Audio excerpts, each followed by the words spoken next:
আমাদের দেশে একজন বাদশাহ চলে গেছে, তার নাম সবাই জানে, সম্রাট শাহজাহান। নাম জানি না জানেন? কি জানি আমার সকলে তো। সম্রাট শাহজাহানের প্রথম দুটো পুত্র একেবারে মাতাল, লম্পট, একেবারে সমাজে নেওয়ার মতো নয়। তৃতীয় নম্বর পুত্রটা হলো খুবই সুন্দর, সুশ্রী, মেধা শক্তি ভালো, খুব বুদ্ধিমান, খুব জ্ঞানী। এই ছেলেটি বাপের খুব পিয়ারা। সম্রাট শাহজাহান দেখলেন এইটাকে আমার আখিরাতের সম্পদ হিসেবে তুলে রাখতে হবে। কথা মনে রাখবেন, আমি ব্যাকে আসবো। কোরআন হাদিস শোনাবার সময় এখান থেকে এসে সম্রাট শাহজাহান তার ওই বুদ্ধিমান ছেলেটাকে, খুব জ্ঞানী এবং বিজ্ঞ সন্তানটাকে আখিরাতের সম্পদ হিসেবে তিনি সাইড করলেন আর তুলে নিয়ে মক্তবে মসজিদের ইমাম সাহেবের কাছে হাতে তুলে দিয়ে বললেন, একে হাফেজে কোরআন বানাবেন এই ছেলেটিকে। তিনি হাফেজে কোরআন বানাতে দিলেন। এখান থেকে নোকতা ব্যাক নেন। তিনি সম্রাট, তিনি রাজ্য চালান, দেশ তার হাতে। তিনি তার বুদ্ধিমান এবং জ্ঞানী ছেলেটাকে কোথায় দিয়েছেন?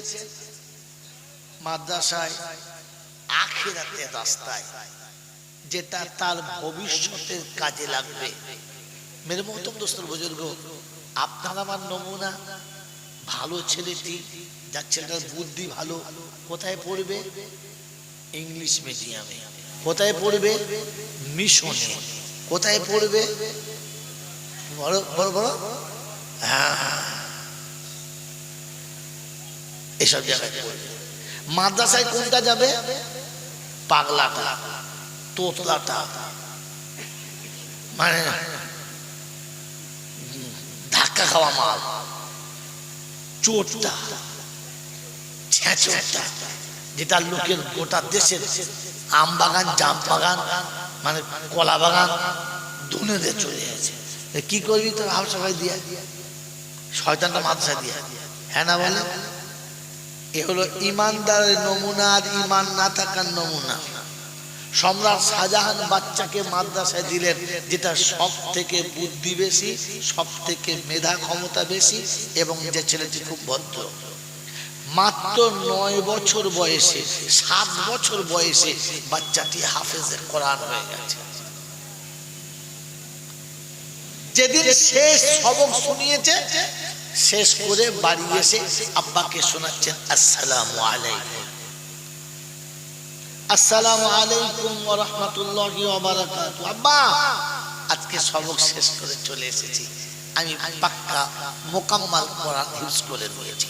বাপ খুশিতে বকবক, বুকে জড়িয়ে ধরে কপালে চুমো খেয়ে খুব আদর করেছে, আর করে বলছে, শোনো, এই খবরটা তোমার দাদুজিকে শুনিয়ে এসো। তখন সম্রাট ছিলেন জাহাঙ্গীর। শাহজাহানের আব্বার নাম কি? জাহাঙ্গীর। তখন সম্রাট শাহজাহান সম্রাট হন নাই, তিনি হব সম্রাট, যুব সম্রাট। কথা বুঝে আসছে বাবাজি? জাহাঙ্গীরের পরে তিনি হবেন। এই খবরটা বাপের কাছে দিতে বলল। আব্বা তো সিংহাসনে বসে আছে, মসনদে বসে আছে, মনে মনে করছে আমার এই 7 বছরের ছেলে হাফেজ হয়েছে, শুনলে বাপ খুব খুশি হবে, গলা জড়িয়ে ধরবে, কোলে তুলে নেবে, কপালে চুমো খাবে, একটা উপঢৌকন দেবে, সাব্বাস দেবে, আমার ছেলেরও মন ভরবে, এই আশা করে পাঠালেন। কিন্তু দুর্ভাগ্য হলো এই যে সন্তান গিয়ে বললেন দাদুজিকে, আসসালামু আলাইকুম, ভালো আছেন দাদুজি? বললে হ্যাঁ, হাসি হাসি মুখ। কি খবর? বললেন, দাদুজি, আমি কোরআনের পাকের হাফেজ হয়ে গেছি, আর আজকে শেষ সবকটা শুনিয়ে বাড়ি এসেছি। মুখটা মলিন হয়ে গেল, মাথাটা নামিয়ে নিলেন, একটু অন্যমনস্ক হলো। দাদুর মুখের দিকে তাকিয়ে আছে, দেখে দাদু যেন নারাজ নারাজ ভাব, চেহারাটা গরম গরম, মুখটা মলিন, কোনো কিছু বললেন না। ঠিক আছে, যাও। বাচ্চা চলে এসেছে, মনটা বেশ ফ্রি নাই। সম্রাট শাহজাহান জিজ্ঞাসা করছে, কি ব্যাপার, দাদুর কাছে গিয়েছিলে? বললে হ্যাঁ। সালাম দিয়েছো? বললে হ্যাঁ। তুমি হাফেজ হয়েছো শুনিয়েছো? বললে হ্যাঁ। দাদু কি বললে? কিছু বললেন না। কিছু বলেন নাই? না। কি বললেন? বললে আমি এগুলো শোনানোর পরে তার চেহারাটা মলিন হয়ে গেল, মনের ভিতরটা রাগ রাগ ভাব। আমাকে কোলেও নেন নাই, আদরও করেন নাই, বরং তিনি নিস্তেজ হয়ে গেলেন। তার মেজাজ উল্টো হয়ে গেছে বলে আমি নীরবে ওখান থেকে পালিয়ে এসেছি। শাহজাহান বলছে আচ্ছা দেখি, এবার খবর নিই বাপ এরকম কেন করলো? এটা আব্বা পারলো করতে তোমার সঙ্গে? আমার আব্বা এরকম করলো? বললে হ্যাঁ। বাচ্চা রেখে সম্রাট গেছে, কাছে গিয়ে আব্বা সালাম নেই। কি ডাকছে? আব্বা। ঔরঙ্গজেব এসেছিল? বললে হ্যাঁ। আপনাকে সালাম দিয়েছে? বললে হ্যাঁ। হাফেজে কোরআন হয়েছে শুনিয়েছে? বললে হ্যাঁ। আপনি তাকে কোনো আদর করেন নাই, একটু করে নেন নাই? বললেন না। কেন? বলছে কি করতে নেবো? তোমার ছেলে হাফেজে কোরআন হয়েছে, কিয়ামতের মাঠে নূরের তাজটা তোমার মাথায় পড়া হবে, আমার তো আর হবে না। তুমি সেদিন খুশি হবে, আনন্দিত হবে, উপঢৌকনটা তুমি পাবে, আমি তো পাবো না। আমি এমন এক অপদার্থ জন্ম দিয়েছি, আমি এক এমন কুলাঙ্গার জন্ম দিয়েছি যে আমার মাথায় নূরের তাজটা পড়াতে পারলো না। এই কথাটা যখন তিনি বললেন, সম্রাট শাহজাহান একেবারে নিস্তেজ হয়ে গেল, আওয়াজ একদম বন্ধ হয়ে গেল, আর টুকটুক টুকটুক করে নেমে এলেন। কারণ তাকে বহু চেষ্টা করেছে হাফেজে কোরআন করার জন্য, আলেমে দ্বীন করার জন্য, কিন্তু হয় নাই। আজ যখন সে বুঝতে পেরেছে এটা আমার ভুল হয়ে গেছে, তো তিনি বাপের কাছ থেকে মাথাটা নামিয়ে টুকটুক টুকটুক করে ফিরে এসে আউট। 4-5 মাস 6 মাস পরে বাদশা জাহাঙ্গীর অসুস্থ হয়ে গেলেন। আর অসুস্থ এতটা হয়ে গেলেন যে শরীরের আর ফিরে আসার মতো, রিকভারি করার মতো কোনো জায়গা পাচ্ছে না। ডাক্তাররা, কবিরাজরা একরকম জবাব দিয়ে দিলেন যে উনি আর ফিরবেন না, অতএব সবার সঙ্গে সাক্ষাৎ করে নেন, কথাবার্তা যা বলার বলে দেন। দেশ জুড়ে মানুষ দলে দলে আসে, দেখা করে, পাশে বসে ভালো মন্দ খবর নেয়, গায়ে মাথায় হাত বুলায়, উপঢৌকন আনে অসুস্থ মানুষের জন্য, সবাই আসে। কিন্তু বাদশা জাহাঙ্গীর খুব খেয়াল করে দেখেছে শাহজাহান আসে নাই। একটা সময় তিনি খুব ভেঙে পড়লেন, যদিও একটু সুস্থ ছিল ভিতরে, সেটা অসুস্থ হয়ে গেল। হায় রে নসিব, একমাত্র সন্তান আমার শাহজাহান আজও দেখা করতে এলো না। আমি এইরকম অবস্থায়, দুনিয়ার মানুষ আমাকে প্রতিদিন লাইন দিয়ে দেখা করে যাচ্ছে, আমার কপাল, আমার বাচ্চা মা দেখা করতে আসে না। তারিখ লিখছে, মৃত্যু ঠিক 3 কিংবা 4 দিন আগে সকালবেলা বাদশা জাহাঙ্গীর শুয়ে আছেন, খুব ক্লান্ত শরীরে, মন ভাঙা। ওই সময় পা পা পা পা করে কাছে গেলেন আর গিয়ে বললেন, আসসালামু আলাইকুম ওয়া রাহমাতুল্লাহি ওয়া বারাকাতুহু।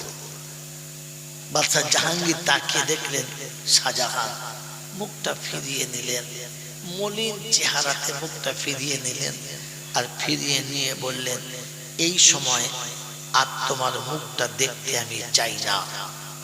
কারণ এই সময় মারাজুল মউতের সময় মানুষ যেটা বলে আল্লাহ প্রায় সেটা কবুল করে নেয়। আমার মুখে কোনো খারাপ কিছু বার হয়ে যাক, এটা চাই না, তোমার মুখও দেখতে চাই না, তুমি চলে যাও। সম্রাট হওয়ার শখ আছে তো, মসনদে বসার ইচ্ছা আছে তো, ওটা তুমি এমনিতেই পেয়ে যাবে, আমি তোমাকে বঞ্চিত করব না। আমি খুব তাড়াতাড়ি চলে যাব, গেলেই খালি হয়ে যাবে মসনদ, তুমি বসে যেও। তিনি মনের যত রকমের গ্লানি ছিল, দুঃখ ছিল, সব বলছেন। আর সম্রাট শাহজাহান স্তব্ধ স্ট্যাচুর মতো দাঁড়িয়ে আছেন। সব কথা বলা হয়ে গেছে, মনটা হালকা হয়ে গেছে, ভেতরের কষ্ট দূর হয়ে গেছে। সে সময় শোনাচ্ছেন, আব্বা আমি যে আপনাকে দেখা করতে আসি নাই, এটা আমার অপরাধ। আমি যে আপনার সঙ্গে দেখা করতে আসি না, এটা আমার অপরাধ। আর আপনি যা কিছু বলছেন এটা বাঞ্ছনীয়, আপনার বলা দরকার। কিন্তু আব্বা কোন কারণে যে আমি আপনাকে দেখা করতে আসি নাই, এই কথাটা শুনলে মনে হয় আপনি আমার প্রতি আর নারাজ হবেন না, আপনি আমার প্রতি আর মনোক্ষুণ্ণ হবেন না। আব্বা আপনি একদিন সুপ্রভাতে, একদিন সকালে আপনি আমাকে বলেছিলেন না যে আমি এমন এক কুলাঙ্গার জন্ম দিয়েছি, এমন অপদার্থ সন্তান জন্ম দিয়েছি যে আমাকে কিয়ামতের ময়দানে আল্লাহর হাতের বানানো নূরের তাজটা আমার মাথায় পরাতে পারলো না। আব্বা ওই দিন আমি বুঝতে পেরেছিলাম আমি কত বড় ভুল করেছি আর কোন ভুলের মধ্যে আমি ডুবে আছি। তাই সেদিন ওখান থেকে বার হয়ে আমি সংসার থেকে চলে গেছি। আর ওই দিন হাফেজ সাহেবের কাছে গিয়ে সবক শুরু করেছি। আর প্রতিদিন শুনছি বাপ অসুস্থ, চোখের পানিও পড়ছিল, আর আমি কোরআনের তেলাওয়াত করছিলাম আর বলছিলাম, আল্লাহ আমার আব্বা দুনিয়া থেকে যাবার আগে যেন আমি তার কানের কাছে শুনিয়ে দিতে পারি, আব্বা ওই আল্লাহর বানানোর নূরের তাজ থেকে আপনিও বঞ্চিত না, আপনার ছেলেও হাফেজে কোরআন হয়েছে। আমি আল্লাহর কাছে দোয়া করছিলাম যে আল্লাহ আপনার জন্য অতক্ষণ তুলে নেবেন না। তাই সবাই আসছিল আর আমি তেলাওয়াত করছিলাম। আজ ফজরের নামাজ পড়ে কোরআনের শেষ সবকটা শুনিয়ে আমিও হাফেজে কোরআন হয়ে এসে আপনার সঙ্গে দেখা করেছি। আজ থেকে আপনিও আল্লাহর বানানো নূরের তাজের যোগ্য হয়ে গেছেন, হকদার হয়ে গেছেন। আমি আমার ভুলটা বুঝতে পেরেছি। মেরে মোহতরম দুস্তর বুজুর্গ, মানুষ ভুল যতক্ষণ না বুঝতে পারে ততক্ষণ তওবা করা সম্ভব হয় না। এটা তার নমুনা শোনালাম। তারিখ লিখছে যে তারা রাজা থেকে বাদশাহ, দেশ চালিয়েছে, রাজ্য চালিয়েছে, কিন্তু আখিরাত ভোলে নাই। আখিরাত ভোলে নাই, কারণ তারা জানতেন আমাকে চলে যেতে হবে, এ রাজত্ব থাকবে, এ মসনদ থাকবে, এ সিংহাসন থাকবে, আর আমাকে চলে যেতে হবে। তাই আখিরাত ভেবেছি। আজ আমি আর আপনি মসনদ তো দূরের কথা, পঞ্চায়েতে চেয়ার পেলে মনে হয় সেকেন্ড খোদা হয়ে বসে আছে। পাড়াতে ওর উপরে খোদা আর কেউ নেই, ও যা বলবে সেটা। ও আখিরাত তো মনেই করে নাই। একটা চেয়ারের জন্য একটুখানি কদিন পাচা থেকে বসার জন্য মানুষ পর্যন্ত খুন করে দিয়েছে, আত্মীয়তা ভুলে গেছে, নিজের মার পেটের গুণ ভুলে গেছে। তাই কবি লিখেছে, বোনের জমি জোর করে খায় মায়ের পেটের ভাই। বোনের জমি জোর করে খায় মায়ের পেটের ভাই। ছেলের ঘরে পীরের ছবি, বাপের জায়গা নাই। বাপের জায়গা যদি বলে নাই। আমরা ওই রকম মুসলমান তো ভাই, তওবা করার জায়গা কোথায় পাই? ভাবেন আমি আর আপনি বসে এজন্য কোরআন শোনাচ্ছেন। আমি আপনাদের শুনিয়েছি যে আল্লাহ দয়া করে, করুণা করে মুসলমানের ছেলে তো বানিয়ে দিয়েছেন, মুসলমানের ছেলের জন্য কিচ্ছু দেন নাই। তিনি বলেছেন আসার সময় মুসলমান হয়ে আসবি, তাহলে বেঁচে যাবি। বলেন মুসলমান হয়ে যাব ইনশাআল্লাহ? হবে ইনশাআল্লাহ? ইনশাআল্লাহ। এই মুসলমান হওয়ার জন্য প্রথম ঈমানদার শর্ত। কি শর্ত? ঈমানদার। বলেন ঈমানদার বা ঈমানওয়ালা হবে ইনশাআল্লাহ? হবে ইনশাআল্লাহ? না আগে থেকে আছি?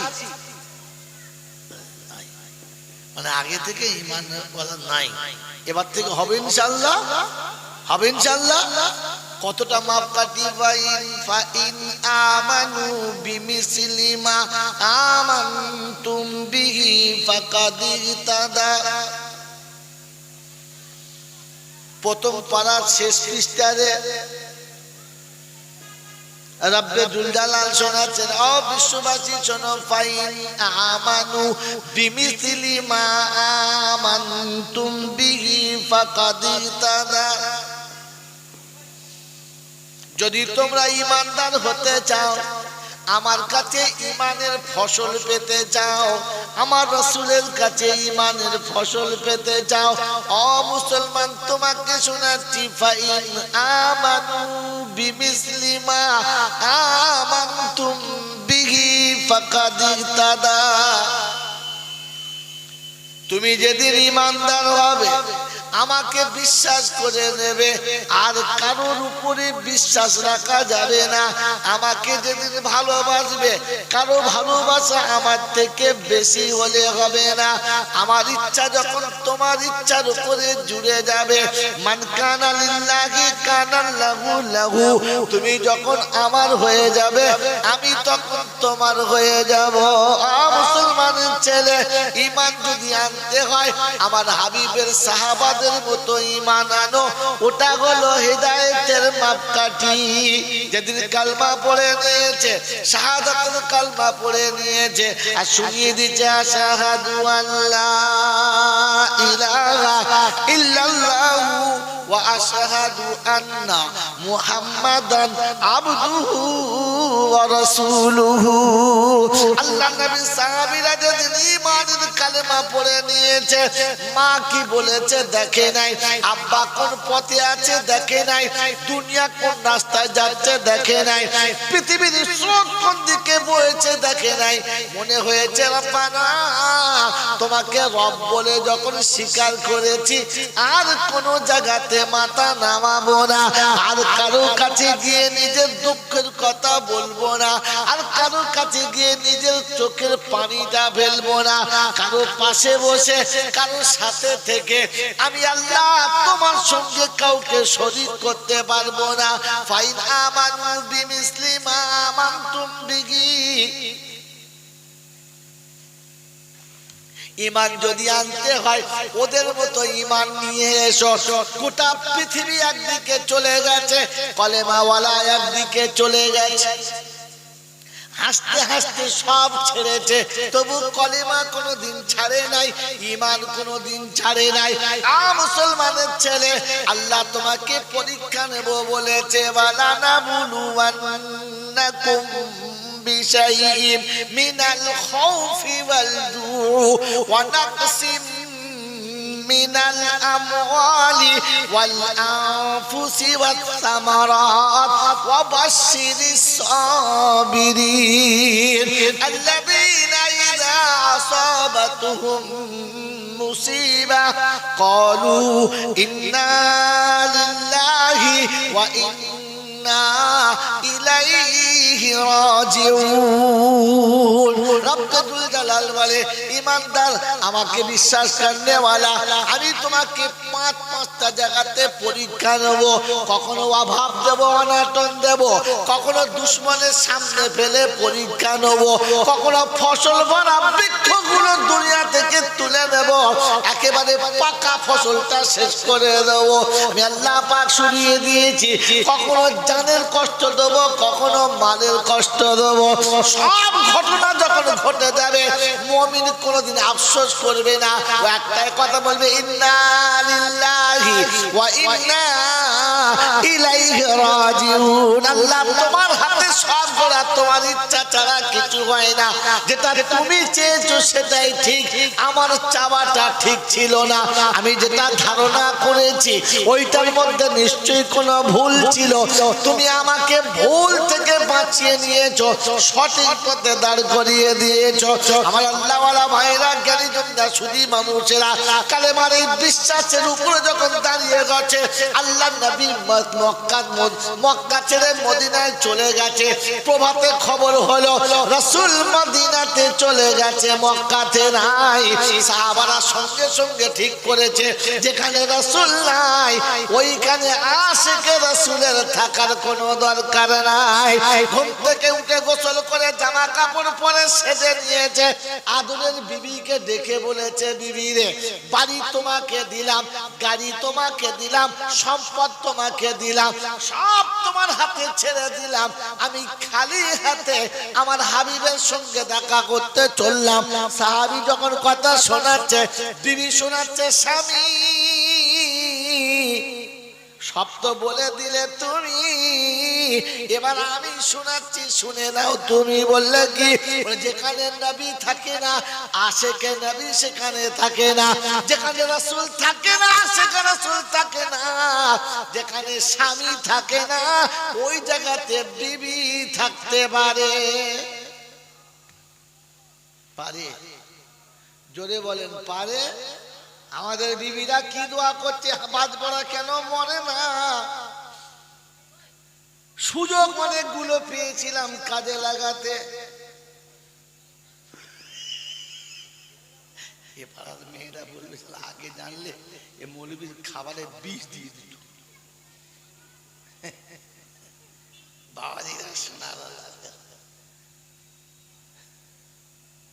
ও ছিল বিবি, আর আমাদের যারা ঘরে আছে কাজ বলছে কি দিবি, কি বুঝলি? খাই ঠেকিয়ে রাখলে রে হায়, আর একটু চোখের আড়ালে হলে মালা পাওয়ার কোনো গল্পই নাই। আবু সালমা রাদিয়াল্লাহু তাআলা শোনাচ্ছে, বিবি তবে তুমি কি করবে বলো? বললে, স্বামী গো, তুমিও যে পথের প্রতীক আমিও সেই পথের প্রতীক হব, চলো দুজনে একসঙ্গে যাব। মক্কার সম্পদ মক্কাতেই থেকে যাক, ঈমান নামক সম্পদ নিয়ে চলো মদিনায় চলে যাওয়া যাক। উটের পিঠে স্বামী আর বিবি চেপেছে, বাচ্চা মাঝখানে চাপিয়ে চলেছে। মক্কাবাসী সেদিন দেখেছে আবু সালমা চলে যাবে, আটকানো যাবে না। কালেমার প্রদীপ নিয়ে চলেছে, অন্ধকার তাদের জীবনে নামবে না। ওই সময় আবু সালমার শ্বশুর বাড়ির লোকেরা এসে বলল, জামাই বাবা, তুমি তোমার ইচ্ছা মতো চলে যেতে পারো, বাধা দেবো না, তবে আমাদের মেয়েটিকে ভুল করে তোমার সাথে পাঠাবো না। পরীক্ষা চলছে, বিবি দিয়ে যাও। বিবি শোনাচ্ছে, স্বামী এদের হাতে আমাকে ছেড়ে যাবে না। কিন্তু উনি দেখলেন আমি একা এদের সঙ্গে ঝামেলা করে পেরে উঠবো না, তাই বিবিকে আস্তে করে নামিয়ে দিয়ে বললেন, সবর করো, সময় আসবে আমি তোমার হাত ধরে নিয়ে যাব, ততক্ষণ সবর করো। বলেন, নিজের কচি বাচ্চার বিবিকে নামিয়ে দিয়ে যেতে বুকে ব্যথা লাগবে কি লাগবে না? যে বিবিকে ঘর বাড়ি টাকা করে সব দিয়েছিল, তবু বিবি সবকিছু ত্যাগ করে স্বামীর সঙ্গে যাচ্ছিল। এই বিবি তার স্বামীকে কত ভালোবাসে, দুজনের মধ্যে কত গভীর ভালোবাসা, কিন্তু আজ নিরুপায় হয়ে বিবি রেখে দিয়ে চলে যেতে হচ্ছে। আবু সালমার বাড়ির লোকেরা ছুটে এসেছে, এসে বলছে, বেয়াই দাঁড়া। বলে কি? বলে ঠিক আছে, আপনাদের মেয়ে আপনারা নেবেন, নিয়ে যান, কিন্তু আমাদের বাচ্চাটা তো দিয়ে যান, বাচ্চা তো আমাদের। কিরকম ফেরে পড়েছে দেখো, অদূরে দাঁড়িয়ে আছে, বিবি হাত ছাড়া। একটু পরেই দেখছে বিবির কাছ থেকে বাচ্চা ছাড়া। বিবি চিৎকার মেরে কাঁদছে, বলছে, দেখো দুধের ছেলে, এই মাত্র 6 মাস বয়স, বাচ্চা দুধ না পেলে মারা যাবে, আমার কাছে থাকতে দিন, আপনার বাচ্চা আমি আমানতে রাখবো। তো শোনাচ্ছে, শোনো, তোমাকেই যখন আমানতে পেলাম না, আমাদের কোনো ভরসা নাই, আমাদের বাচ্চা আমরা ঠিক বুঝে নেব, ওটা তোমাকে ভাবতে হবে না। মা বাচ্চা দেবে না, মা বাচ্চা দেবে না, আর এরা বাচ্চা না নিয়ে আসবে না। মায়ের কোলে বাচ্চা, হাতটা ধরেছে। বলেন, 6 মাসের বাচ্চার হাত খুব শক্ত না নরম? নরম হাত টিপে ধরেছে, জোর টেনেছে। বাচ্চার বুকের ভেতরে কড়কড় করে আওয়াজ হচ্ছে, মনে হচ্ছে হাড় ভেঙে যাবে। বাচ্চা চিৎকার মেরে উঠেছে। মা দেখেছে বাচ্চা শেষ পর্যন্ত ছিঁড়ে দুটুকরো হয়ে যাবে, তার থেকে বেঁচে থাক হাতে চলে গেছে। বাপ মার কাছ থেকে রাস্তায় নেমে অঝরে কাঁদছে, জমিনে মাথা রেখে ডুকরে কাঁদছে, বলছে তোমাদের পায়ে পড়ি আমার বাচ্চা আমাকে দিয়ে যাও। আমি বাপের সংসারে যাব না, আপনাদেরকেও নিতে হবে না, আমি আমার দুধের বাচ্চা কোলে নিয়ে নগরে ভিক করে খাবো, তোমার বাচ্চা নিও না। কিন্তু দুই দলের পাষণ্ডদের দিলেতে সেদিন রকম বলে কিছু আসে নাই। এরাও মেয়ের কথা ভাবে নাই, ওরাও বাচ্চার কথা ভাবে নাই। চোখের সামনে বিবি কাতলা মাছের মতো তড়পাচ্ছে, আর চোখের সামনে ছোট বাচ্চা টুক করে কাঁদছে, আর চুপচাপ তাকিয়ে আছে। চোখ দিয়ে টপ টপ টপ করে পানি পড়ছে, আর বলছে রব্বানা সবরের ক্ষমতা দাও, যেন ধৈর্য হারা করায় না। চোখের পানি ফেলার বলে আল্লাহ বিবি তোমার আমানতে রেখে গেলাম, বাচ্চা তোমার আমানতে রেখে গেলাম, আমি তোমার হাবিবের দরবারে হাজিরি দিতে চললাম। আল্লাহ আমার বিবি আর বাচ্চা যেন কোনো রকমের কষ্ট পায় না। আমি চলেছি নবীর দরবারে। আল্লাহ নবীর সাহাবী আবু সালমা সেদিন পা পা করে চলতে চলতে মদিনার দরবারে পৌঁছে গেছে। আমার আল্লাহ খবরটা আগেই শুনিয়ে দিয়েছে। আল্লাহ পাকের পেয়ারা হাবিব সাথীদের শোনাচ্ছে, তোমাদের সাথী বড় মেহনত করে বিশাল বড় যুদ্ধে জয়ী হয়ে ফিরে এসেছে, তোমরা তাকে কোলের কাছে বসিয়ে নাও, তোমরা তাকে সান্ত্বনা দিয়ে দাও। আমার বাপজিরা সোনার লালেরা জ্ঞানী জনরা শুধু মানুষেরা, আপনাকে বিবি ছেড়ে দিতে হবে না, বাচ্চা মাঝ মাঠে ছাড়তে হবে না, আপনাকে যুদ্ধের ময়দানে নামতে হবে না। কোরআন শোনাচ্ছে হাবিব তোমার উম্মত বড় নরম হবে, আমি ডাকলে শুধু আমার কাছে আসবে, দেশ ছেড়ে চলে যেতে হবে না, অট্টালিকা ত্যাগ করতে হবে না, রাজপ্রাসাদ ছেড়ে যেতে হবে না, সম্পত্তি ব্যাংক ব্যালেন্স ছাড়তে হবে না, শুধু ডাকবো ইয়া আইয়ুহাল্লাযীনা আমানু ইযা নুদিয়া লিস-সালাহ। ওই বান্দারা আমি আল্লাহ যখন নামাজের জন্য ডাক দেব, তখন চাষ থেকে উঠে আসবে, চাকরি থেকে উঠে আসবে, মিল ফ্যাক্টরি থেকে উঠে আসবে, কল কারখানা থেকে উঠে আসবে, অফিস আদালত থেকে উঠে আসবে, মনে হবে রব্বানা তোমার ডাকে সাড়া দিতে সাহাবী বিবিকে ছেড়েছে জন্মের মতো, আর কোনোদিন ফিরে পাবে না, বাচ্চা ছেড়েছে জন্মের মতো, আর কোনোদিন ফিরে পাবে না। আমি তো নামাজের পরে সব পাবো, কেউ ছাড়বে না। আমার আল্লাহ ডেকেছে যেতে হবে, এটা যদি মনে না পড়ে তুমি ইমানদার ইমানদার বলে যতই চিৎকার করো বন্ধু, এই ঈমান তোমাকে বাঁচাবে কিনা জানি না। আর কোরআনে বাইনা আমানু বিমিসলি মা আমানতুম বিহি ফাকাদ ইহতাদা।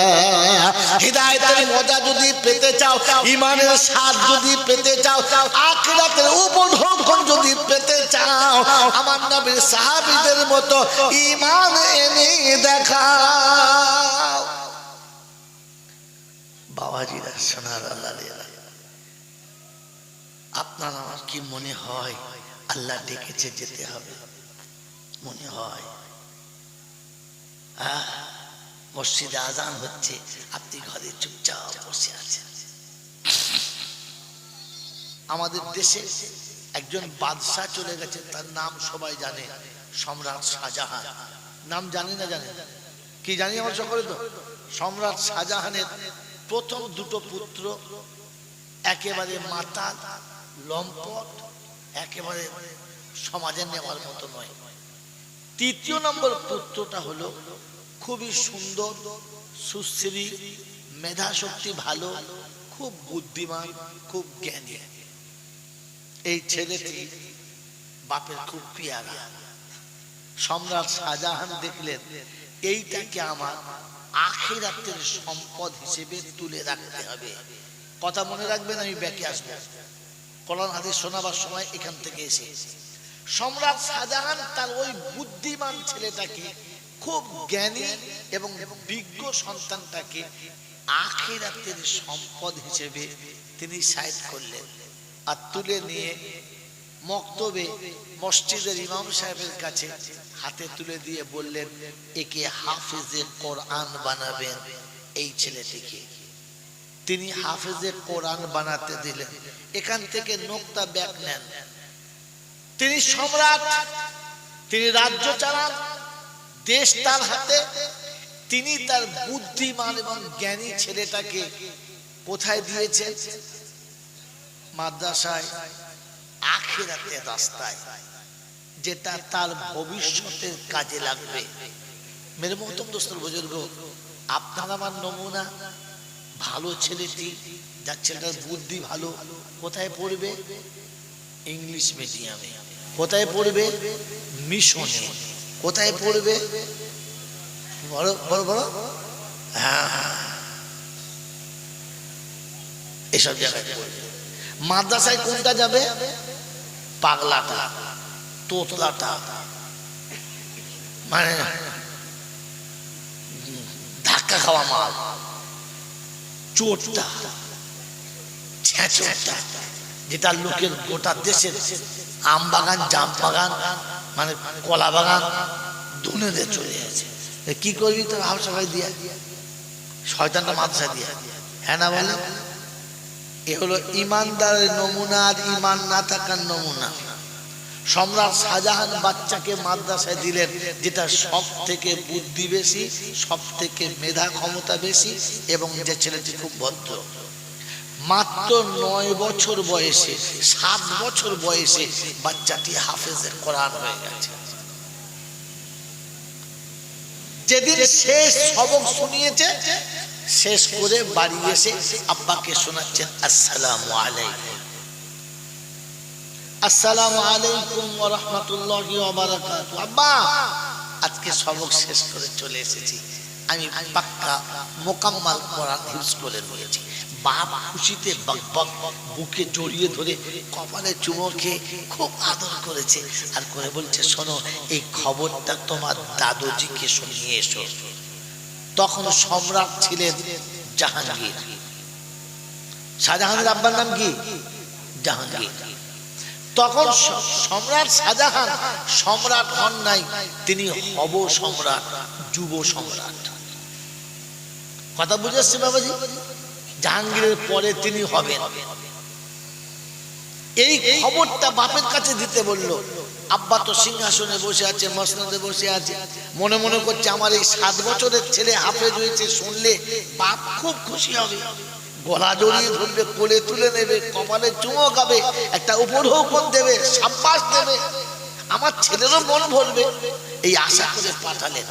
কিন্তু দুর্ভাগ্য হলো এই যে সন্তান গিয়ে বললেন দাদুজিকে, আসসালামু আলাইকুম, ভালো আছেন দাদুজি? বললে হ্যাঁ, হাসি হাসি মুখ। কি খবর? বললেন, দাদুজি, আমি কোরআনের পাকের হাফেজ হয়ে গেছি, আর আজকে শেষ সবকটা শুনিয়ে বাড়ি এসেছি। মুখটা মলিন হয়ে গেল, মাথাটা নামিয়ে নিলেন, একটু অন্যমনস্ক হলো। দাদুর মুখের দিকে তাকিয়ে আছে, দেখে দাদু যেন নারাজ নারাজ ভাব, চেহারাটা গরম গরম, মুখটা মলিন, কোনো কিছু বললেন না। বলে, ঠিক আছে, যাও। বাচ্চা চলে এসেছে, মনটা বেশ ফ্রি নাই। সম্রাট শাহজাহান জিজ্ঞাসা করছে, কি ব্যাপার, দাদুর কাছে গিয়েছিলে? বললে হ্যাঁ। সালাম দিয়েছো? বললে হ্যাঁ। তুমি হাফেজ হয়েছো শুনিয়েছো? বললে হ্যাঁ। দাদু কি বললে? কিছু বললেন না। কিছু বলেন না? না। কি বললেন? বললে, আমি এগুলো শোনানোর পরে তার চেহারাটা মলিন হয়ে গেল, মনের ভিতরটা রাগ রাগ ভাব, আমাকে কোলেও নেন নাই, আদরও করেন নাই, বরং তিনি নিস্তেজ হয়ে গেলেন, তার মেজাজ উল্টো হয়ে গেছে বলে আমি নীরবে ওখান থেকে পালিয়ে এসেছি। শাহজাহান বলছে, আচ্ছা দেখি, এবার খবর নেই বাপ এরকম কেন করলো? এটা আব্বা পারলো করতে তোমার সঙ্গে? আমার আব্বা এরকম করলো? বললে হ্যাঁ। বাচ্চা রেখে সম্রাট গেছে, কাছে গিয়ে, আব্বা সালাম আলাইকুম। কি ডাকছেন? আব্বা। ঔরঙ্গজেব এসেছিল? বললে হ্যাঁ। আপনাকে সালাম দিয়েছে? বললেন হ্যাঁ। হাফেজে কোরআন হয়েছে শুনিয়েছে? বললেন হ্যাঁ।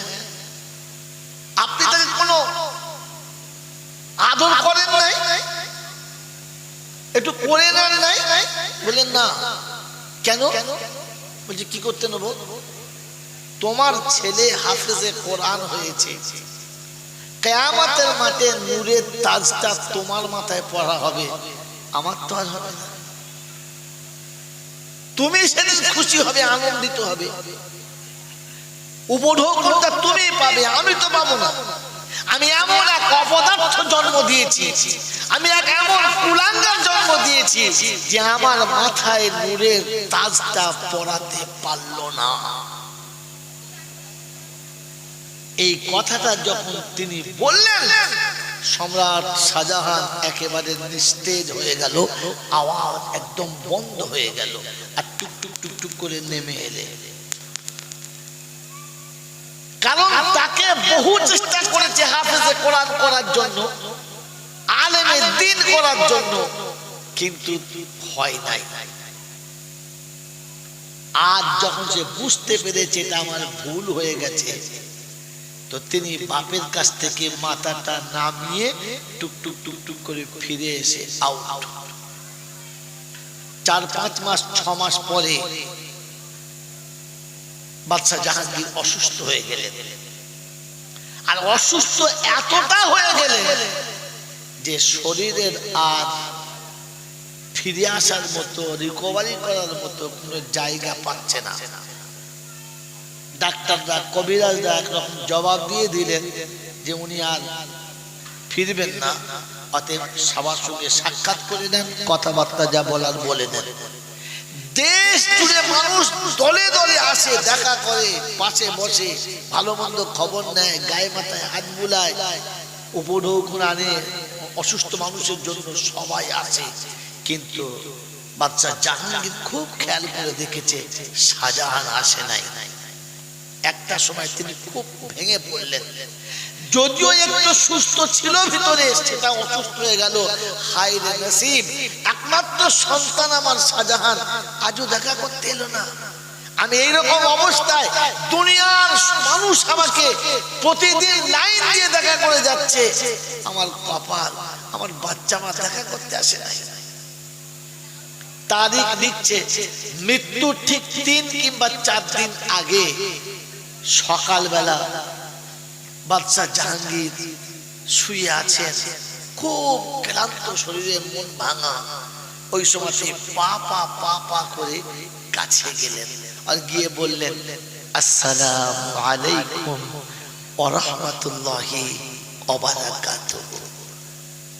বাদশা জাহাঙ্গীর তাকিয়ে দেখলেন শাহজাহান, মুখটা ফিরিয়ে নিলেন, মলিন চেহারাতে মুখটা ফিরিয়ে নিলেন, আর ফিরিয়ে নিয়ে বললেন, এই সময় আর তোমার মুখটা দেখতে আমি চাই না। কারণ এই সময় মারাজুল মৌতের সময় মানুষ যেটা বলে আল্লাহ প্রায় সেটা কবুল করে নেয়। আমার মুখে কোনো খারাপ কিছু বার হয়ে যাক, এটা চাই না, তোমার মুখও দেখতে চাই না, তুমি চলে যাও। সম্রাট হওয়ার শখ আছে তো, মসনদে বসার ইচ্ছা আছে তো, ওটা তুমি এমনিতেই পেয়ে যাবে, আমি তোমাকে বঞ্চিত করব না, আমি খুব তাড়াতাড়ি চলে যাব, গেলেই খালি হয়ে যাবে মসনদ, তুমি বসে যেও। তিনি মনের যত রকমের গ্লানি ছিল, দুঃখ ছিল, সব বলছেন, আর সম্রাট শাহজাহান স্তব্ধ স্ট্যাচুর মতো দাঁড়িয়ে আছেন। সব কথা বলা হয়ে গেছে, মনটা হালকা হয়ে গেছে, ভেতরের কষ্ট দূর হয়ে গেছে। সে সময় শোনাচ্ছেন, আব্বা, আমি যে আপনাকে দেখা করতে আসি নাই, এটা আমার অপরাধ। আমি যে আপনার সঙ্গে দেখা করতে আসি না, এটা আমার অপরাধ। আর আপনি যা কিছু বলছেন এটা বাঞ্ছনীয়, আপনার বলা দরকার। কিন্তু আব্বা, কোন কারণে যে আমি আপনাকে দেখা করতে আসি নাই, এই কথাটা শুনলে মনে হয় আপনি আমার প্রতি আর নারাজ হবেন না, আপনি আমার প্রতি আর মনোক্ষুণ্ণ হবেন না। আব্বা, আপনি একদিন সুপ্রভাতে একদিন সকালে আপনি আমাকে বলেছিলেন না যে আমি এমন এক কুলাঙ্গার জন্ম দিয়েছি, এমন অপদার্থ সন্তান জন্ম দিয়েছি যে আমাকে কিয়ামতের ময়দানে আল্লাহর হাতের বানানো নূরের তাজটা আমার মাথায় পরাতে পারলো না। আব্বা, ওই দিন আমি বুঝতে পেরেছিলাম আমি কত বড় ভুল করেছি আর কোন ভুলের মধ্যে আমি ডুবে আছি। তাই সেদিন ওখান থেকে বার হয়ে আমি সংসার থেকে চলে গেছি, আর ওই দিন হাফেজ সাহেবের কাছে গিয়ে সবক শুরু করেছি। আর প্রতিদিন শুনছি বাপ অসুস্থ, চোখের পানিও পড়ছিল, আর আমি কোরআনে তেলাওয়াত করছিলাম আর বলছিলাম আল্লাহ আমার আব্বা দুনিয়া থেকে যাবার আগে যেন আমি তার কানের কাছে শুনিয়ে দিতে পারি, আব্বা ওই আল্লাহর বানানোর নূরের তাজ থেকে আপনিও বঞ্চিত না, আপনার ছেলেও হাফেজে কোরআন হয়েছে। আমি আল্লাহর কাছে দোয়া করছিলাম যে আল্লাহ আপনি যেন অতক্ষণ তুলে নেবেন না। তাই সবাই আসছিল আর আমি তেলাওয়াত করছিলাম। আজ ফজরের নামাজ পড়ে কোরআনের শেষ সবকটা শুনিয়ে আমিও হাফেজে কোরআন হয়ে এসে আপনার সঙ্গে দেখা করেছি। আজ থেকে আপনিও আল্লাহর বানানো নূরের তাজের যোগ্য হয়ে গেছেন, হকদার হয়ে গেছেন। আমি আমার ভুলটা বুঝতে পেরেছি। মেরে মোহতরম দুস্তর বুজুর্গ, মানুষ ভুল যতক্ষণ না বুঝতে পারে ততক্ষণ তওবা করা সম্ভব হয় না। এটা তার নমুনা শোনালাম। তারিখ লিখছে যে তারা রাজা থেকে বাদশাহ, দেশ চালিয়েছে, রাজ্য চালিয়েছে, কিন্তু আখিরাত ভুলে নাই। আখিরাত ভুলে নাই, কারণ তারা জানতেন আমাকে চলে যেতে হবে, এ রাজত্ব থাকবে, এ মসনদ থাকবে, এ সিংহাসন থাকবে, আর আমাকে চলে যেতে হবে। তাই আখিরাত ভেবেছি। আজ আমি আর আপনি মসনদ তো দূরের কথা, পঞ্চায়েতে চেয়ার পেলে মনে হয় সেকেন্ড খোদা হয়ে বসে আছে। পাড়াতে ওর উপরে খোদা আর কেউ নেই, ও যা বলবে সেটা। ও আখিরাত তো মনেই করে নাই। একটা চেয়ারের জন্য একটুখানি কদিন পাচা ঠেকিয়ে বসার জন্য মানুষ পর্যন্ত খুন করে দিয়েছে, আত্মীয়তা ভুলে গেছে, নিজের মার পেটের গুণ ভুলে গেছে।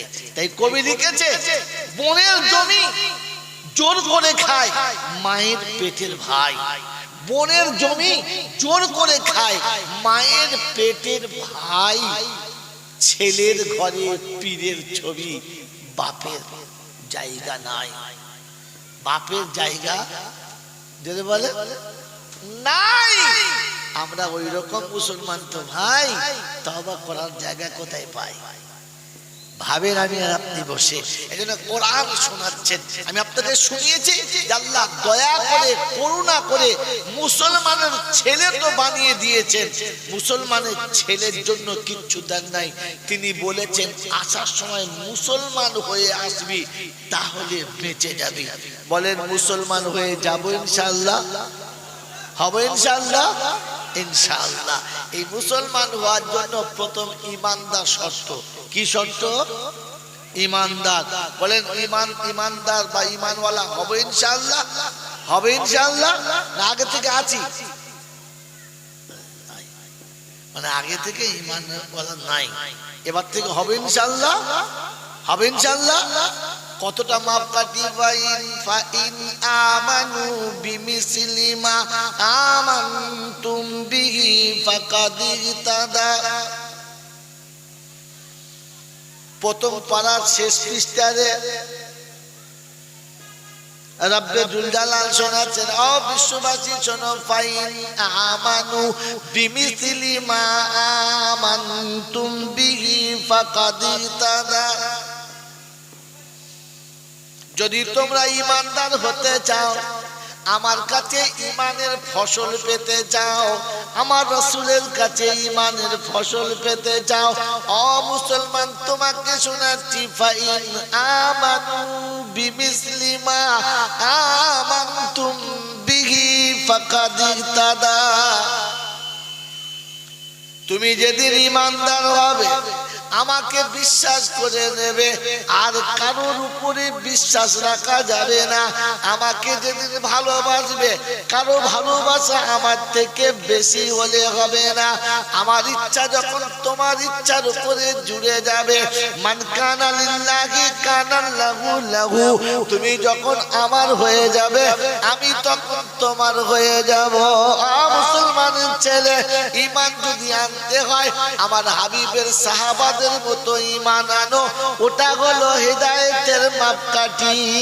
যেদিন কালমা পড়ে নিয়েছে, শাহাদাতের কালমা পড়ে নিয়েছে, আর শুনিয়ে দিচ্ছে আশহাদু আল্লা ইলাহা ইল্লাল্লাহু ওয়া আশহাদু আন্না মুহাম্মাদান আবদুহু ওয়া রাসূলুহু।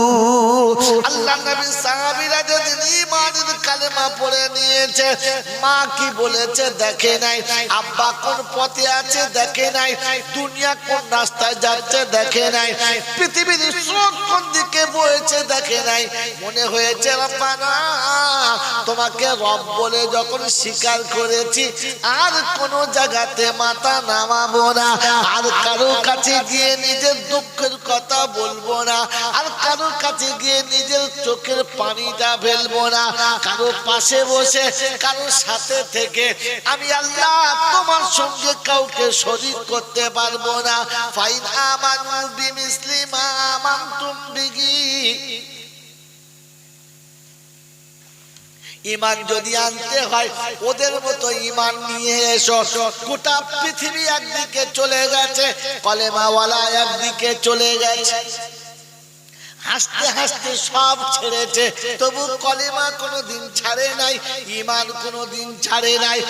মুসলমানের ছেলে, আল্লাহ তোমাকে পরীক্ষা নেব বলেছে, ওয়ালানাবলুওয়ান্নাকুম বিশাইইন মিনাল খাউফি ওয়াল জু'i ওয়া নাকসিম মিনাল আমওয়ালি ওয়াল আনফুসি ওয়াস সামারাত ওয়া বাশশিরিস সাবিরিন আল্লাযীনা ইযা আসাবাতুহুম মুসিবা ক্বালু ইন্না লিল্লাহি ওয়া ইন্না ইলাইহি রাজিউন। রব্বুল জালাল বলে, ঈমানদার আমাকে বিশ্বাস করনে ওয়ালা, আমি তোমাকে পাঁচটা জায়গাতে পরীক্ষা নেব। কখনো অভাব দেব, অনাটন দেব, কখনো দুশমনের সামনে ফেলে পরীক্ষা নেব, কখনো ফসল ভরা বৃক্ষগুলো দুনিয়া থেকে তুলে নেব, একেবারে পাকা ফসলটা শেষ করে দেব। আমি আল্লাহ পাক শুনিয়ে দিয়েছি, কখনো জানের কষ্ট দেব, কখনো মালের কষ্ট দেব। সব ঘটনা যখন ঘটে যাবে, মুমিন কোনোদিন আফসোস করবে না, ও একটাই কথা বলবে, ইন্না লিল্লাহি ওয়া ইন্না ইলাইহি রাজিউন। আল্লাহ তোমার হাতে সব করা, তোমার ইচ্ছা ছাড়া কিছু হয় না। যেটা তুমি চেয়েছো সেটাই ঠিক, আমার চাওয়াটা ঠিক ছিল না। আমি যেটা ধারণা করেছি ওইটার মধ্যে নিশ্চয়ই কোনো ভুল ছিল। তুমি আমাকে ভুল থেকে বাঁচিয়ে নিয়েছো, সঠিক পথে দাঁড় করিয়ে দিয়েছো। আমার আল্লাহওয়ালা ভাইরা, জ্ঞানী জনরা, সুধী মানুষেরা, কালেমার এই বিশ্বাসের উপরে যখন দাঁড়িয়ে গেছে, আল্লাহ নবী মক্কা ছেড়ে মদিনায় চলে গেছে। প্রভাতে খবর হলো রাসূল মদিনাতে চলে গেছে, মক্কাতে নাই। সাহাবারা সঙ্গে সঙ্গে ঠিক করেছে, যেখানে রাসূল নাই ওইখানে আশিকে রাসূলের থাকার কোনো দরকার নাই। ঘুম থেকে উঠে গোসল করে জামা কাপড় পরে সেজে নিয়েছে, আদরের বিবিকে ডেকে বলেছে, বিবি রে, বাড়ি তোমাকে দিলাম, গাড়ি তোমাকে দিলাম, সম্পদ তোমাকে দিলাম, সব তোমার হাতে ছেড়ে দিলাম, আমি খালি হাতে আমার হাবিবের সঙ্গে দেখা করতে চললাম। সাহাবী যখন কথা শোনাচ্ছে, বিবি শোনাচ্ছে, স্বামী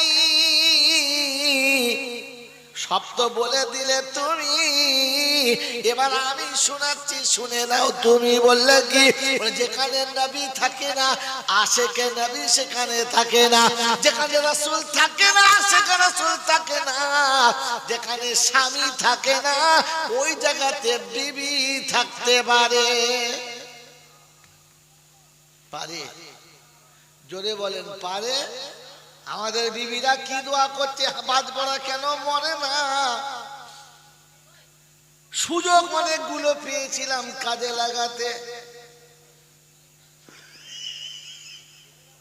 এ পাড়ার মেয়েরা বলবে আগে জানলে এ মৌলবীর খাবারে বিষ দিয়ে দিত।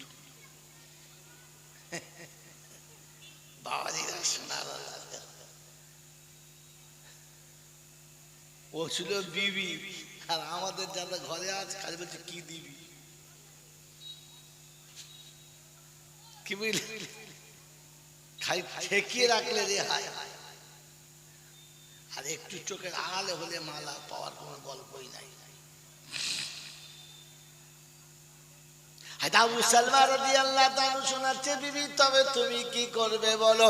বললে স্বামী গো, তুমিও যে পথের পথিক আমিও সেই পথের পথিক হব, চলো দুজনে একসঙ্গে যাব। মক্কার সম্পদ মক্কাতেই থেকে যাক, ঈমান নামক সম্পদ নিয়ে চলো মদিনায় চলে যাওয়া যাক। উটের পিঠে স্বামী আর বিবি চেপেছে, বাচ্চা মাঝখানে চাপিয়ে চলেছে। মক্কাবাসী সেদিন দেখেছে আবু সালমা চলে যাবে, আটকানো যাবে না। কালেমার প্রদীপ নিয়ে চলেছে, অন্ধকার তাদের জীবনে নামবে না। ওই সময় আবু সালমার শ্বশুর বাড়ির লোকেরা এসে বলল, জামাই বাবা তুমি তোমার ইচ্ছা মতো চলে যেতে পারো, বাধা দেবো না, তবে আমাদের মেয়েটিকে ভুল করে তোমার সাথে পাঠাবো না। পরীক্ষা চলছে, বিবি দিয়ে যাও। বিবি শোনাচ্ছে, স্বামী এদের হাতে আমাকে ছেড়ে যাবে না। কিন্তু উনি দেখলেন আমি একা এদের সঙ্গে ঝামেলা করে পেরে উঠবো না, তাই বিবিকে আস্তে করে নামিয়ে দিয়ে বললেন, সবর করো, সময় আসবে আমি তোমার হাত ধরে নিয়ে যাব, ততক্ষণ সবর করো। বলেন নিজের কচি বাচ্চার বিবিকে নামিয়ে দিয়ে যেতে বুকে ব্যথা লাগবে কি লাগবে না? যে বিবিকে ঘর বাড়ি টাকা করে সব দিয়েছিল, তবু বিবি সবকিছু ত্যাগ করে স্বামীর সঙ্গে যাচ্ছিল। এই বিবি তার স্বামীকে কত ভালোবাসে, দুজনের মধ্যে কত গভীর ভালোবাসা, কিন্তু আজ নিরুপায় হয়ে বিবি রেখে দিয়ে চলে যেতে হচ্ছে। আবু সালমার বাড়ির লোকেরা ছুটে এসেছে, এসে বলছে বেয়াই দাঁড়া। বলে কি? বলে ঠিক আছে আপনাদের মেয়ে আপনারা নেবেন, নিয়ে যান, কিন্তু আমাদের বাচ্চাটা তো দিয়ে যান, বাচ্চা তো আমাদের। কিরকম ফেরে পড়েছে দেখো, অদূরে দাঁড়িয়ে আছে, বিবি হাত ছাড়া। একটু পরেই দেখছে বিবির কাছ থেকে বাচ্চা ছাড়া। বিবি চিৎকার মেরে কাঁদছে, বলছে দেখো দুধের ছেলে, এই মাত্র 6 মাস বয়স, বাচ্চা দুধ না পেলে মারা যাবে, আমার কাছে থাকতে দিন, আপনার বাচ্চা আমি আমানতে রাখবো। তো শোনাচ্ছে, শোনো, তোমাকেই যখন আমানতে পেলাম না, আমাদের কোনো ভরসা নাই, আমাদের বাচ্চা আমরা ঠিক বুঝে নেব, ওটা তোমাকে ভাবতে হবে না। মা বাচ্চা দেবে না, মা বাচ্চা দেবে না, আর এরা বাচ্চা না নিয়ে আসবে না। মায়ের কোলে বাচ্চা, হাতটা ধরেছে। বলেন 6 মাসের বাচ্চার হাত খুব শক্ত না নরম? নরম হাত টিপে ধরেছে, জোর টেনেছে। বাচ্চার বুকের ভেতরে কড়কড় করে আওয়াজ হচ্ছে, মনে হচ্ছে হাড় ভেঙে যাবে। বাচ্চা চিৎকার মেরে উঠেছে। মা দেখেছে বাচ্চা শেষ পর্যন্ত ছিঁড়ে 2 টুকরো হয়ে যাবে, তার থেকে বেঁচে থাকতে চলে গেছে। বাপ মার কাছ থেকে রাস্তায় নেমে অঝরে কাঁদছে, জমিনে মাথা রেখে ডুকরে কাঁদছে, বলছে তোমাদের পায়ে পড়ি, আমার বাচ্চা আমাকে দিয়ে যাও, আমি বাপের সংসারে যাব না, আপনাদেরকেও নিতে হবে না, আমি আমার দুধের বাচ্চা করে নিয়ে নগরে ভিক করে খাবো, তোমার বাচ্চা নিও না। কিন্তু 2 দলের পাষণ্ডদের দিলেতে সেদিন রহম বলে কিছু আসে নাই। এরাও মেয়ের কথা ভাবে নাই, ওরাও বাচ্চার কথা ভাবে নাই। চোখের সামনে বিবি কাতলা মাছের মতো তড়পাচ্ছে, আর চোখের সামনে ছোট বাচ্চা টুক করে কাঁদছে, আর চুপচাপ তাকিয়ে আছে, চোখ দিয়ে টপ টপ টপ করে পানি পড়ছে, আর বলছে রব্বানা সবরের ক্ষমতা দাও, যেন ধৈর্য হারা করায় না। চোখের পানি ফেলার বলে আল্লাহ বিবি তোমার আমানতে রেখে গেলাম, বাচ্চা তোমার আমানতে রেখে গেলাম, আমি তোমার হাবিবের দরবারে হাজির দিতে চললাম। রব্বুল আলামিন আল্লাহ আমার বিবি আর বাচ্চা যেন কোনো রকমের কষ্ট পায় না। আমি চলেছি নবীর দরবারে। আল্লাহ নবীর সাহাবী আবু সালমা সেদিন পা পা করে চলতে চলতে মদিনার দরবারে পৌঁছে গেছে। আমার আল্লাহ খবরটা আগেই শুনিয়ে দিয়েছে। আল্লাহ পাকের পেয়ারা হাবিব সাথীদের শোনাচ্ছে তোমাদের সাথী বড় মেহনত করে বিশাল বড় যুদ্ধে জয়ী হয়ে ফিরে যেতে, তোমরা তাকে কোলের কাছে বসিয়ে নাও, তোমরা তাকে সান্ত্বনা দিয়ে দাও। আমার বাপজিরা সোনার লালেরা জ্ঞানী জনরা শুধু মানুষেরা, আপনাকে বিবি ছেড়ে দিতে হবে না, বাচ্চা মাঝ মাঠে ছাড়তে হবে না, আপনাকে যুদ্ধের ময়দানে নামতে হবে না। কোরআন শোনাচ্ছে হাবিব তোমার উম্মত বড় নরম হবে, আমি ডাকলে শুধু আমার কাছে আসবে, দেশ ছেড়ে চলে যেতে হবে না, অট্টালিকা ত্যাগ করতে হবে না, রাজপ্রাসাদ ছেড়ে যেতে হবে না, সম্পত্তি ব্যাংক ব্যালেন্স ছাড়তে হবে না, শুধু ডাকবো ইয়া আইয়ুহাল্লাযীনা আমানু ইযা নুদিয়া লিস-সালাহ। ওই বান্দারা আমি আল্লাহ যখন নামাজের জন্য ডাক দেব তখন চাষ থেকে উঠে আসবে, চাকরি থেকে উঠে আসবে, মিল ফ্যাক্টরি থেকে উঠে আসবে, কল কারখানা থেকে উঠে আসবে, অফিস আদালত থেকে উঠে আসবে, মনে হবে রব্বানা তোমার ডাকে সাড়া দিতে সাহাবী বিবিকে ছেড়েছে জন্মের মতো, আর কোনোদিন ফিরে পাবে না, বাচ্চা ছেড়েছে জন্মের মতো, আর কোনোদিন ফিরে পাবে না। আমি তো নামাজের পরে সব পাবো, কেউ ছাড়বে না। আমার আল্লাহ ডেকেছে যেতে হবে, এটা যদি মনে না পড়ে তুমি ইমানদার ইমানদার বলে যতই চিৎকার করো বন্ধু, এই ঈমান তোমাকে বাঁচাবে কিনা জানি না। আর কোরআন আমানু বিমিসলি মা আমানতুম বিহি ফাকাদ ইহতাদা। হিদায়াতের মজা যদি পেতে চাও, ঈমানের স্বাদ যদি পেতে চাও, আখিরাতের উপঢৌকন যদি পেতে চাও, আমার নবীর সাহাবীদের মতো ঈমান এনে দেখাও। বাবাজিরা সোনার আল্লাহরা, আপনার আমার কি মনে হয় আল্লাহ ডেকেছে যেতে হবে? মনে হয় মসজিদে আজান হচ্ছে, আপনি ঘরে চুপচাপ বসে আছেন, মসজিদে আজান হচ্ছে, আপনি চায়ের দোকানে বসে গল্প করছেন, মসজিদে আজান হচ্ছে, আপনি মোড়ের মাথায় 5টা বাজে গল্পতে বসে আছেন। আপনার একবার মনে হলো না যে আমার আল্লাহ ডেকেছে? ও আল্লাহ যদি নারাজ হয়ে যায় চোখের জ্যোতি চলে যেতে পারে, অকালে যৌবন চলে যেতে পারে, হাত পা অচল হয়ে যেতে পারে, আজ অট্টালিকা আছে কাল ভিখিরি হয়ে যেতে পারে। একবারও মনে হয় না যে আমার আল্লাহ আমাকে ডেকেছে? মনে হয়েছে? আমার বন্ধু ঈমানের দাবি করে তো বসে রয়েছে। রাব্বে জুল জালাল শোনাচ্ছে আমি বদলা ঈমানদারদের দেবো বলেছে, আমি বদলা ঈমানদারদের দেবো বলেছে, আর শর্ত শুনিয়ে দিয়েছি ওই ঈমানদারের খাতাতে তোমার নামটা থাকতে হবে, ঈমানদারের খাতায় তোমার নামটা থাকতে হবে। আমার বাবাজি, আমার আল্লাহওয়ালা ভাই, আল্লাহ পাক তার একটা লিস্ট পাঠাচ্ছেন, একটা জিস্ট পাঠাচ্ছেন, আর শুনিয়ে দিয়েছেন রিজালুল্লা তুলহিম তিজারাতুন ওয়ালা বাইউন আন যিকরিল্লাহ।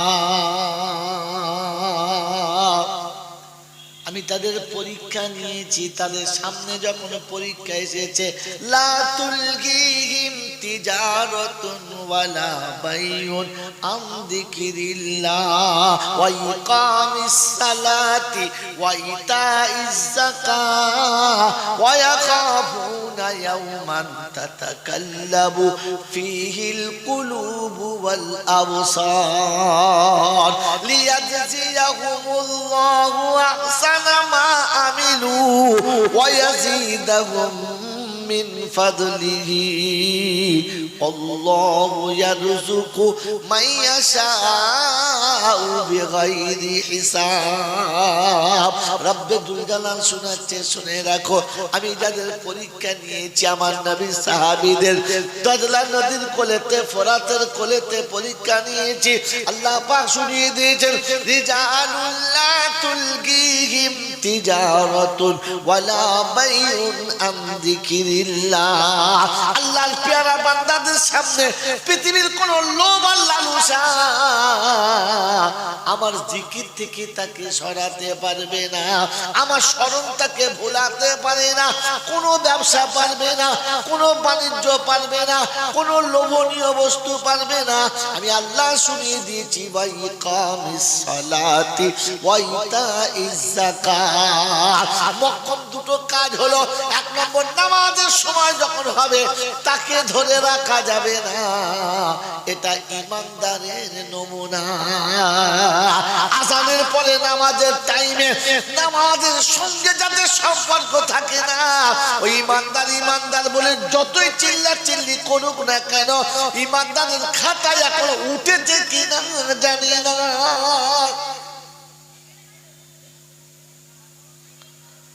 বাবাজিরা, সোনা দাদানিরা, আমার নাম তো ঈমানদারের খাতা আছে কিনা একবার দেখে না। একাধিক গায়ে দেবে আপনাকে শোনাচ্ছি, চেষ্টা করছি।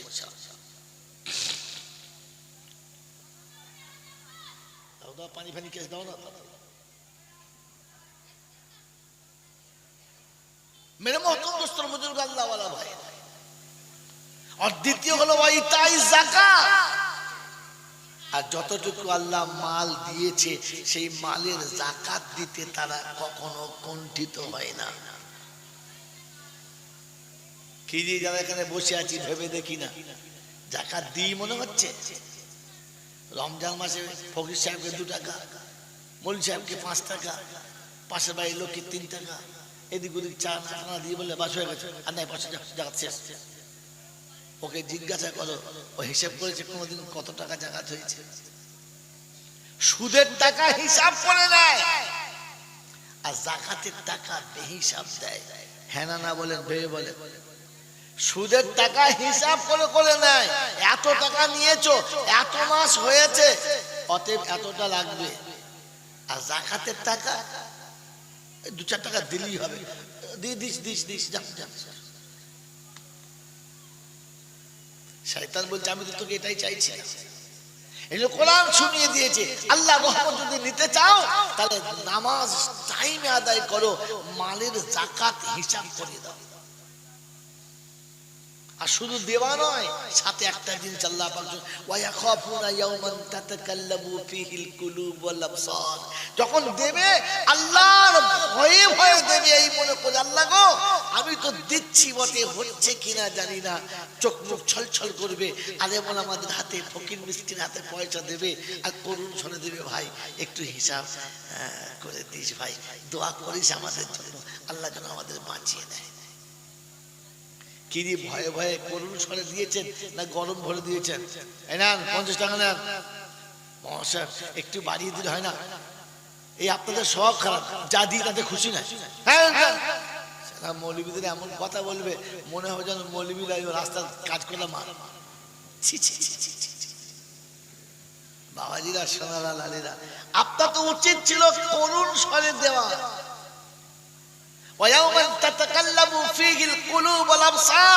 ভয়ে হৃদয় কাঁপবে, চোখে পানি থাকবে, আর করুণ স্বরে বলবে দিলাম, যা কিছু দিলাম একটু দোয়া করবেন ঠিক মতো দিতে পারে। ওসব চিন্তা নাই। আল্লাহ কি পাবো?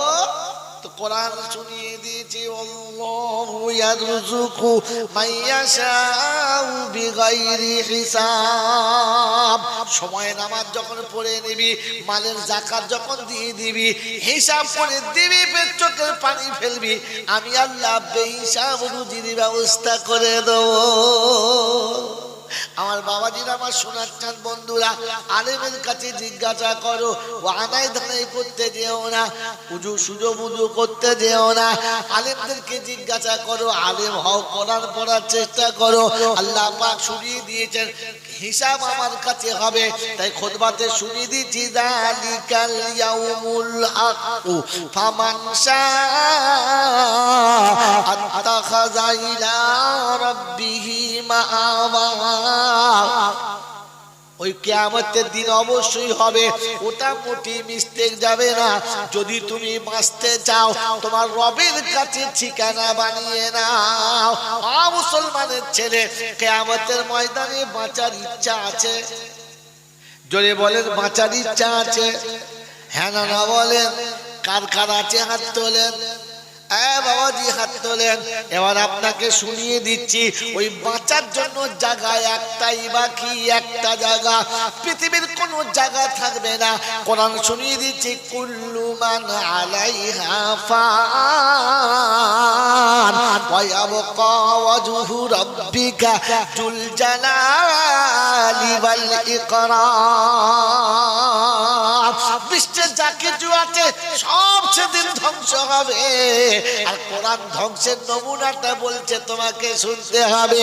ইদাস শামসু কুবিরাত ওয়া ইদান নুজুমুন কাদারাত ওয়া ইদাল জিবালু সুয়িরাত ওয়া ইদাল ইশারু উত্তিলাত ওয়া ইদাল বুহুশু হুশিরাত ওয়া ইদাল বিহারু সুজ্জিরাত ওয়া ইদাল النفوس ذوبت وإذا الموءودة سئلت بأي ذنب قتلت। রব্বুল জালাল শোনাচ্ছে, আসমান যেদিন ভেঙে পাপড়ের মতো গুঁড়ো করব, চন্দ্র সূর্য যেদিন উপর থেকে দরদর করে নামিয়ে পৃথিবীকে নামিয়ে দেব, সেদিন পাহাড়কে বলবো, পাহাড়ে আমার হুকুমে দাঁড়িয়েছিলি, চলতে শুরু কর। ওই ঠেলে সবগুলো নিয়ে সাগরে ফেলবো। সেদিন জলের স্থল দুটো সমান করে সবটুকা স্থলে পরিণত করব। ওয়া ইদাল মাউউদাতু সুইলাত বিআইয়ি যামবিন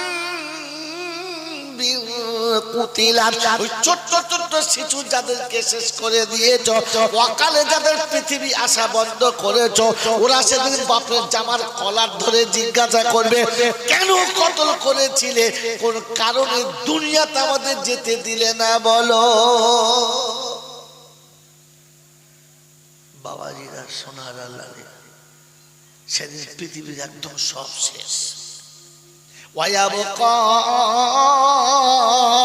وجه ربك ذو الجلال والإكرام।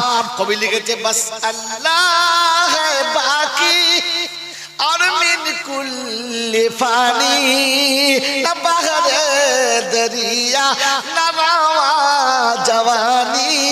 বাস আল্লাহ বাকি মিন কুল্লি ফানি, সব শেষ হবে, আল্লাহ বাকি থাকবে। আল্লাহ পাক রব্বুল আলামিন বলে, ওই বাকি আমি থাকবো, আর আমার ঘর সেদিন বাকি থাকবে। সুবহানাল্লাহ। আল্লাহ যখন বাকি থাকবে, আল্লাহর ঘরও জোরে বলে বাকি থাকবে। আল্লাহর ঘরের নাম কি? বাইতুল্লাহ। কি নাম বলো? বাইতুল্লাহ। তো আল্লাহ সেদিন তার ঘরকে বলবে, চলে এসো, চলে এসো। ঘর যাবে না ভাই, কায়দা শুনে না, ঘর যাবে। আল্লাহ বলবে, কি ব্যাপার আসছে না? তখন থেকে আজরাইলকে বলবে, যাও। কি হলো? হ্যাঁ হ্যাঁ ঠিক না, ঠিক আছে। হ্যাঁ, মা বাবার পাশে যাদের মা বাবারা লাফালাফি করে মাল তৈরি করেছে, কিন্তু ওই ভাবলে কেন কুদুকুদি কোথায় জায়গা পাইনি, সামনে করেছে, ছেলে বলে মন্দ কেন?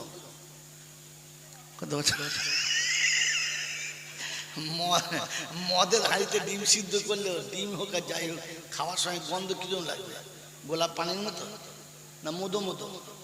সেই মধু মা বাংলা সে কিছু বোঝে না, বোকা জল চলিবা। বাবা হ্যাঁ, চোখের কথা স্যার কি বলছিলাম বলে, কি বলছিলাম মজার কথাটা। আল্লাহ সেদিন বাইতুল্লাহকে বলবে চলে এসো, তো বাইতুল্লাহ যেতে চায় না। আল্লাহ বলে জিবরাইল, আজরাইল যাও ডেকে নিয়ে এসো। তা আজরাইল গেছে, চ বাবা চ চ, যাবো না চ, হাত ধরে চ। আজরাইল পারে নাই, তো জিবরাইল যা। দুজন এসছে, দুজন এসে কাবা দুদিক থেকে ধরে মারে টান, সে কাবা লড়ে না, হবে না। তবে একটা কাজ করে ও দুটো ডাক, ইসরাফিল এসছে, মিকাইল এসছে, চারজন চার কোণে ধরে বিসমিল্লাহ আল্লাহু আকবার বলে টান মেরেছে, চারজন আর চোখ ধোঁয়া, কাবা লড়ে নাই। তো আল্লাহ জিজ্ঞাসা করছে ফেরেশতাদেরকে দিয়ে, জিজ্ঞাসা কর যাচ্ছিস না কেন বল। তখন কোরআনের আয়াত শোনাচ্ছে, ফাসিরু ফিল আরদি সুমানদুরু কাইফা কানা আকিবাতুল মুকাদ্দিবিন। আল্লাহ তুমি তো তোমার কালামে বলেছো পৃথিবী ভ্রমণ করে দেখো, পৃথিবীর কানুন যেমন হবে আমার কানুন তেমন হবে। এটা যদি সত্য হয়, ওগো আল্লাহ আমি হলাম বাইতুল্লাহ, আমাকে দেখেছো, আমি কি করে যাব? আল্লাহ বললে কেন?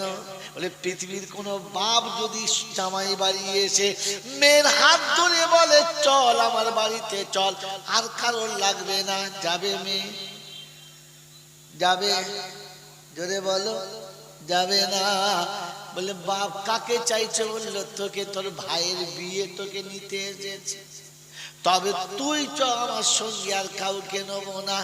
মেয়ে সেদিন কেঁদে বলবে আব্বা তোমার মেয়ে মোবারক, তোমার ছেলে মোবারক, তোমার ছেলের বিয়ে দাও, তোমার ছেলের নাতিপুতি হোক, আমার অসুবিধা হবে না, তবে আমি আমার পেটের বাচ্চা দুটো ফেলে তোমার বাড়িতে বিবাহের খানা খেতে পারবো? যদি বলে পারবো না।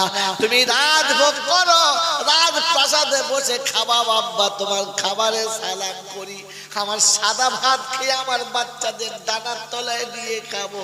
তোমার বাড়ির বিবাহেতে বহু রকমের ভ্যারাইটিস খাবার হবে, দেশ বিদেশের মেহমান খাবে, সোনার পালনে ছবি আব্বা এসির তলায় ঘুমাবে, আমি ফ্যান ভাত করে নুন মাখিয়ে আমার বাচ্চাদের খাইয়ে আমার আঁচলের তলায় ঘুম পড়াবো আব্বা গো, আমার পেটের বাচ্চা ফেলে আমি তোমার রাজপ্রাসাদে যাব না।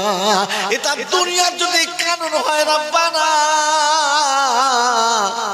আমি বাইতুল্লাহ আপনার আরশের কাছে যাব, আপনি আমাকে আরশের পাশে জায়গা দেবেন, আমি ওই জায়গাতে যাব কি করে? সারা পৃথিবীর ভিতরে যত মসজিদ আছে সব মসজিদ গুলো হলো আমার সন্তান, তারা পৃথিবীর যে প্রান্তে থাক না কেন, যত গভীরে থাক কিংবা যত উপরে থাক, পাকা হোক আর কাঁচা হোক, বড় কিংবা ছোট হোক, প্রতিটি মসজিদ আমার দিকে মুখ করে বসে আছে। মা যখন খাবার দিয়ে বসে, ছেলে 20 বছর হোক আর 22 বছরের হোক, 1.5 বছরের হোক আর 5 বছরের হোক, সবাই মায়ের মুখের দিকে তাকিয়ে বসে থাকে, মা যা দেবে সবাই সমান খাবে। আজ আমি বাইতুল্লাহ যাব, আমার বাচ্চারা যাবে না, আমি কাবা আপনার কাছে যেতে পারলাম না। আল্লাহ পাক বলে কাবা রে, তুই যদি ওটাই তো সন্তান মনে করিস, তোর পেটের সন্তান মনে করিস, তুই যখন আসবি তোর সব বাচ্চাগুলোকে নিয়ে চলে আয়, চলে আয়।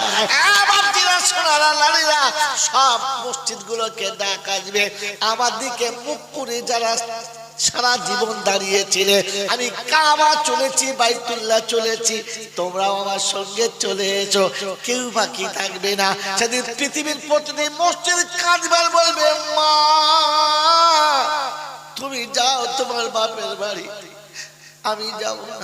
বললে কেন রে, তোদের কি হলো? তোদের জন্য আমি দাঁড়িয়েছিলাম, আমি গেলাম না, তোরা কেন দাঁড়িয়ে? বললে মা গো তুমি তোমার বাচ্চা ছাড়া যেতে পারলে না, আমরা আমাদের পেটের বাচ্চা ফেলে কি করে যাব, তুমি একবারও ভাবলে না। আল্লাহ পাক বলে ফেরেশতাদেরকে, ফেরেশতারা যা পৃথিবীর সব মসজিদকে বলে আসবি, সব আল্লাহর ঘরকে বলে আসবি রে, তোর পেটে যারা ছিল ওদেরকে সাথে করে নিয়ে আসবি, আমি কাউকে আজ ফেরাবো না। আল্লাহ পাক হতে পামান আত্তাখাযা ইলা রাব্বিহি মাআবা।